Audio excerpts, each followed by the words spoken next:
Di dalam sholat, lihat begitu mudahnya orang melakukan sholat. Bacaan di dalam sholat itu yang wajib, kalau anda tahu, yang wajib dibaca waktu anda melakukan sholat duhur, maghrib, isya dan seterusnya, itu cuma 5. Yang bisa menghafal Pancasila, nggak bisa menghafal ini, nggak selamat nanti. 5. Yang pertama takbiratul ihram, Allahu Akbar. Yang kedua membaca surat Al-Fatihah sampai waladhdallin. Yang ketiga adalah membaca at-tahiyat di akhir, bukan tahiyat yang pertama kalau salat zuhur, tahiyat akhir, at-tahiyatul mubarakatuh satu thayyibatillah sampai asyhadu alla ilaha illallah wa asyhadu anna muhammadar rasulullah. Yang keempat. Yang kelima, Allahumma shalli ala sayyidina Muhammad wa ala ali sayyidina Muhammad. Kama sholaitanya tambahan itu. Yang kelima adalah assalamualaikum. Lihat bacaan yang dibaca itu, nggak ada lebih dari itu. Anda baca kabira walhamdulillah itu sunnah, nggak dibaca sah. Setelah baca surat Al-Fatihah, baca kul huwallah boleh, nggak baca kul huwallah sah. Waktu ruku Anda baca subhan rabbiyal azimi sah, sunnah. Kalau nggak baca tetap sah. Rukuknya pun nggak pakai Allahu Akbar sah. Cuman keterlaluan ngomong kita aja kok susah.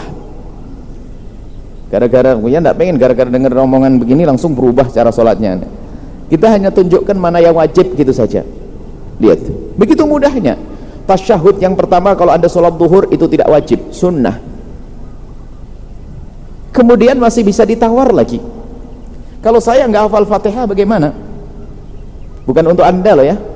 Bagi yang tidak hafal surat Al-Fatihah bagaimana? Ganti surat yang lainnya. Surat Qul huwallahu ahad, nggak hafal surat Ikhlas, nggak hafal semuanya. Terus hafalmu apa? Saya nggak punya hafalan Quran. Karena dia tobat sadar sudah umur 80 tahun dia. Pinter dia. Minggu depan malaikat Israel datang dia tobat, pinter dia. Nggak bisa apa-apa, Fatihah nggak bisa. Terus bisa mau apa? La ilallah, la ilallah bisa saya. Oh boleh.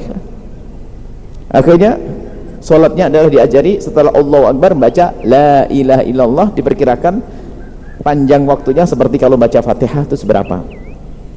Setengah menit la ilaha illallah, Allahu Akbar, la ilaha illallah, la ilaha illallah, la ilaha illallah. Itu bagi dia. Kalau Anda nggak sah, jangan ikut-ikutan.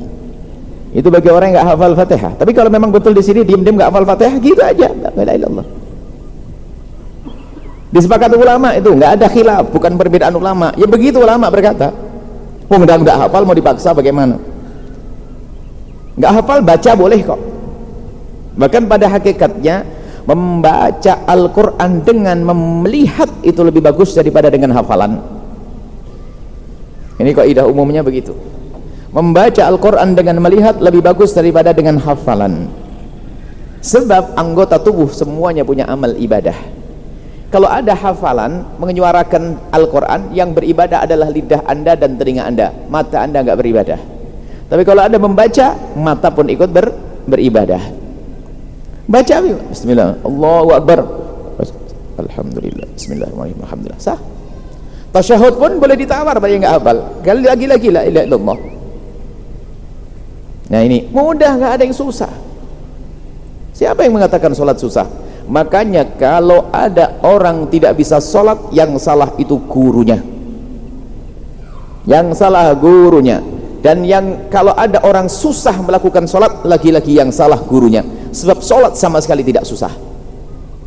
Jangan sampai Anda seksa orang tua Anda yang sudah sepuh untuk sholat seperti Anda yang sehat. Banyak kemudahan yang Allah berikan untuknya. Jangan seksa dia sholat. Tetap melakukan sholat tapi dengan cara semudah-mudahnya.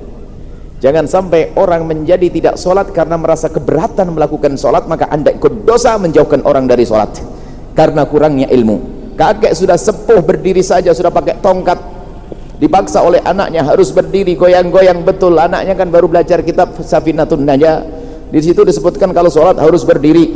Akhirnya Pak, kalau nggak berdiri nggak sah Mbah, saya nggak kuat, harus berdiri Mbah. Boleh berdiri, betul jatuh ke jidat-jidatnya.